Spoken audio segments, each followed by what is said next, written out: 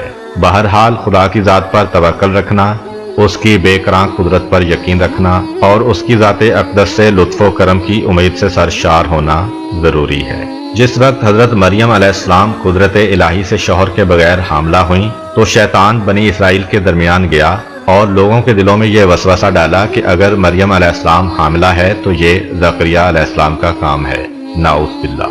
اس کی یہ تہمت اس بات کا موجب بنی کہ شریر لوگوں کے ایک گروہ نے ارادہ کیا کہ وہ حضرت زکریہ علیہ السلام کو قتل کر دیں۔ اسی مقصد کے لیے ان لوگوں نے حضرت زکریہ علیہ السلام پر حملہ کر دیا۔ وہ ان کے ہاتھوں سے نکل گئے اور بیابان میں ایک درخت کے نزدیک پہنچے تو وہ درخت قدرت الہی سے بولا، اے پیغمبر خدا میرے قریب آئیں۔ حضرت زکریہ علیہ السلام اس درخت کے قریب گئے، درخت میں شگاف ہوا، حضرت زکریہ علیہ السلام اس میں داخل ہو گئے تو شگاف مل گیا۔ اس طرح اس درخت نے حضرت زکریہ علیہ السلام کو پناہ دی۔ ابلیس لعین بھی حضرت زکریہ علیہ السلام کے ہمراہ وہاں پہنچا اور جب وہ درخت کے اندر پناہ لینے کے لیے داخل ہوئے تو ان کی ابا کا ایک حصہ درخت کے شگاف سے باہر پکڑے رکھا۔ پھر اس لعین نے دیکھا کہ کچھ لوگ کسی کو تلاش کر رہے ہیں۔ اس نے ان سے پوچھا، تم لوگ کس کی تلاش میں ہو؟ انہوں نے کہا، ہم زکریہ علیہ السلام کی تلاش میں ہیں۔ ابلیس لعین نے کہا، وہ اس درخت کے قریب آ پہنچا اور اس نے جادو کیا جس سے درخت کے تنے میں شگاف پڑ گیا اور وہ اس کے اندر چلا گیا۔ اس بات پر گواہی اس کی ابا کا یہ حصہ ہے جو درخت کے اندر چھپتے وقت باہر رہ گیا ہے۔ ان لوگوں نے کلہاڑا اور آرا لیا، اس درخت کو اکھاڑا اور آرے سے اس کے ٹکڑے ٹکڑے کر دیے۔ اس طرح حضرت زکریہ علیہ السلام مظلومانہ انداز میں درجہ شہادت پر فائز ہوئے۔